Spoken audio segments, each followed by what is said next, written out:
So now, do you feel like with everything that's happened, do you have a different like view of your mom? A lot, yeah.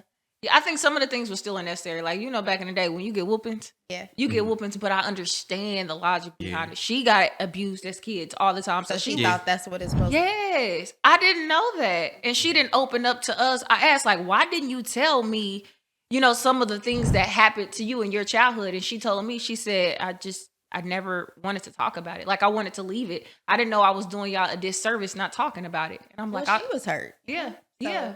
In a sense, I guess you could say that's understandable from her point of view. Mm-hmm. But I guess looking through her eyes, I guess, can you see why she made some of the choices she made? I can now. Yeah.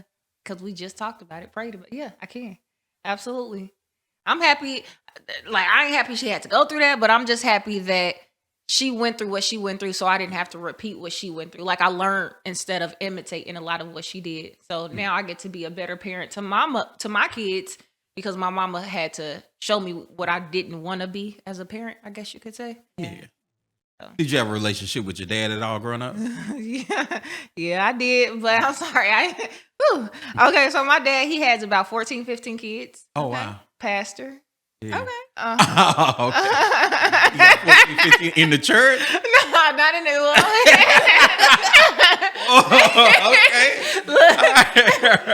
Okay. My bad, Dad. But, yeah, he just had so many different kids that it was hard for him to be active in our life, even though it was a part of the church. Yeah, he was out in these streets. Yeah, but then he took on other children as well. They adopted more, so it was just like he was there, but he wasn't there like that. He wasn't there. So every time, if we got in trouble, we'd be getting whoopings and stuff like that. And yeah, it'd just be like, how you gonna whoop us?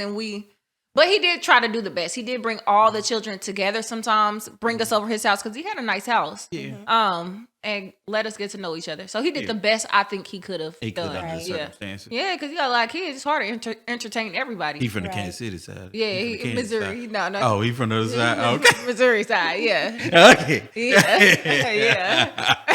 A little aggressive pastor. Yeah. Oh, you like? Is he still a pastor today?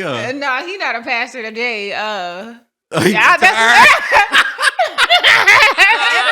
a pass. Yeah, I'm just gonna stop right there. But yeah, he's not a pastor as of today. Okay, I got you.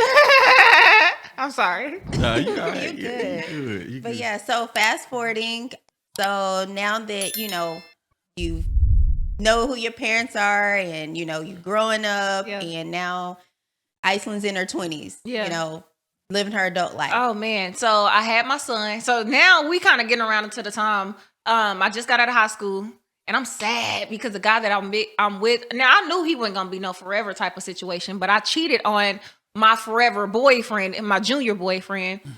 He was a good man to me in junior. He was in high school, but still. Anyways, so if you, I really felt like I loved him. I feel like when kids say that they are in love, you might want to take it with like serious, because to them that's what love is. Yeah. And that's who he was to me. Anyway, so I get with this guy, cheated on my junior forever with this guy. I knew we weren't gonna be together for a long time, but he really, really, really liked me. So I remember after graduation, we got it in and got pregnant that night, and I had a full track scholarship. And I did not know that I was pregnant when I accepted this. So my mom, given everything she had went through, my oldest sister, had just got finished being pregnant at the age of 16. Lost her baby right when she was supposed to deliver. She lost her baby. So my mom and her head is like, I can't let you go to college. No, I need to be right there with you. Yeah. And I'm like, no, I'm going to college. Like, I'm going. And he's like, I want you to have my baby. So my son came. So I never went to college. Ever. I was devastated too, because I was just like, were you a big track star? Yes. Really? I had several offers. So was it something that maybe even after you had the baby, did you still have the opportunity to go? At this point, I had to like work real life, because his father showed me in my pregnancy, like, I'm gonna have to take care of this baby myself. My mama didn't have money like that. Oh, wow. So now I have a baby that I have to take care of. Dude, he got other women pregnant during my pregnancy. It was just a terrible pregnancy. So me and my mom, we still got this toxic relationship, but I'm leaving at her house. It was just such a dark place for me. I would work. One point of my pregnancy, I was working 3 jobs. So I'm working 3 jobs, saving up. I finally saved up for a car to get back and forth to work because I'm catching buses, I'm walking, whatever.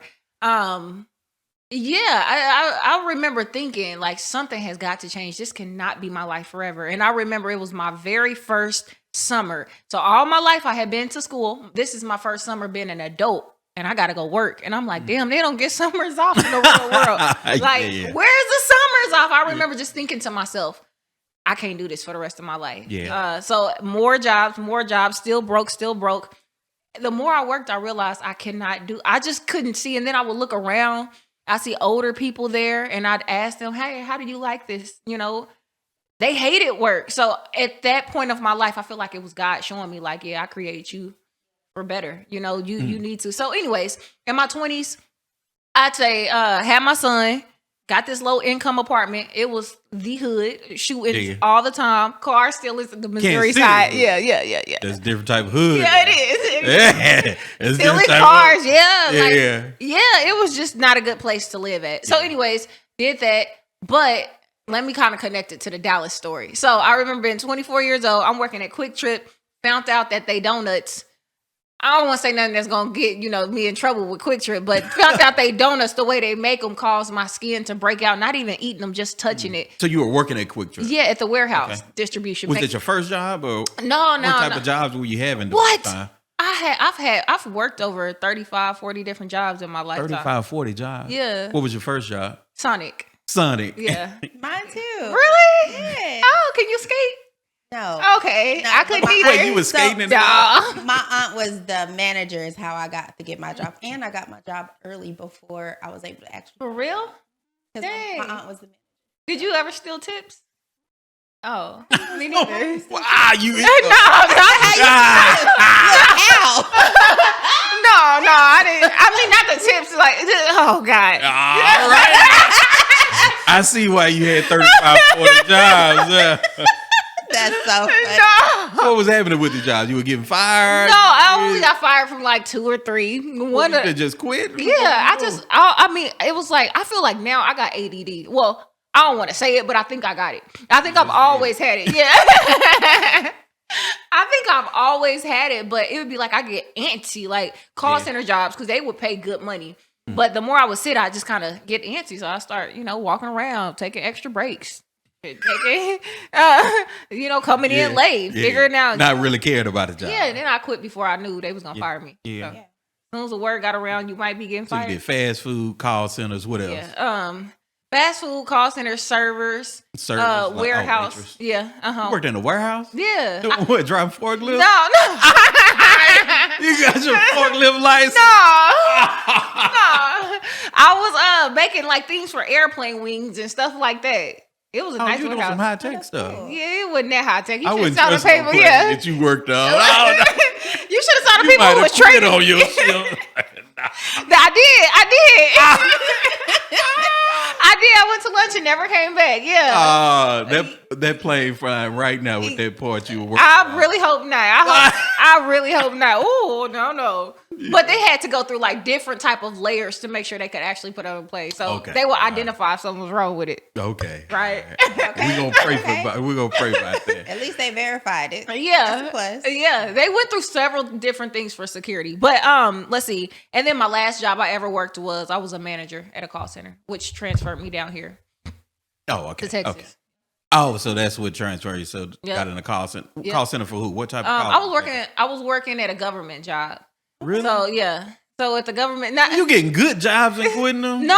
That was the best job I ever had in my life. Oh, okay. Yeah. Okay. So when I got this job, I was making $24 an hour. This is 6-7 years ago. Mm-hmm. To make $24 an hour 6-7 years ago ain't the same $24 it is. Yeah. Right. So I told myself when I went in, it was a brand new job with a brand new contract that the government had gave for VAs. Mm-hmm. I came in, I told myself instantly, damn, they hiring for supervisors, managers. I knew that, and trainers. I knew that I was going to be I wasn't going to slack off at this job because I saw opportunity. They need me now. So I became so good. And the things I wasn't good at, I made myself have so much confidence that you would have believed what I said. Right. But I would always go make sure it was right. And even if I was wrong, I'll come back like, I'm so sorry. So I told you most of it right, but let me correct myself. And they would just be like, damn, this girl is good. Right. They hired me or they promoted me. But then the government closed the job down. There was too many fights inside the job. And Well, they were fighting at the job? Yeah. Kansas City, y'all. KC, yeah. They were doing everything inside the job. I had never worked at no place like that. Wow. But they closed down the job. It was at the time, I want to say 1,000 to 2,000 agents closed it down. The site manager pulled me to the side. She said, you got two options. I see so much into you as well. She said, either you are about to get laid off and you got to find you another job, or you are about to move to Texas. So she looked out for you. Yeah, she did. And did y'all have a relationship leading up to that? She just kept saying I reminded her of herself. Wow. She was like, the biggest thing she told me I'm going to, and I never forget those words. The biggest thing she told me I'm going to struggle with was being a people pleaser. She said, you got to start being firm. You got to start being like, put your foot down because they don't respect you. Yeah. And that was so hard for me to do. That's Wow. cool. So she noticed all your potential. Yeah. She noticed your hard drive. Yeah. Shout out to her. Yeah. Shout out to her. Her name was Jocelyn, Miss Jocelyn. I still Shout talk her out to to this Miss day. Jocelyn. Yeah. Shout out to Miss Jocelyn. She changed my life. You still talk to her in communication with her? She keeps up with me. I wrote to her a couple of times, but I haven't heard from her in years. I probably need to check my inbox. You should. Yeah. That's I always tell her thank you. Like when I made my first $50,000, I cried. Yeah. And I was just like, thank you, Miss Jocelyn. Thank you. Yeah. So That's Awesome. yeah, so Dope. that's how I got to the Texas thing. Yes. Awesome.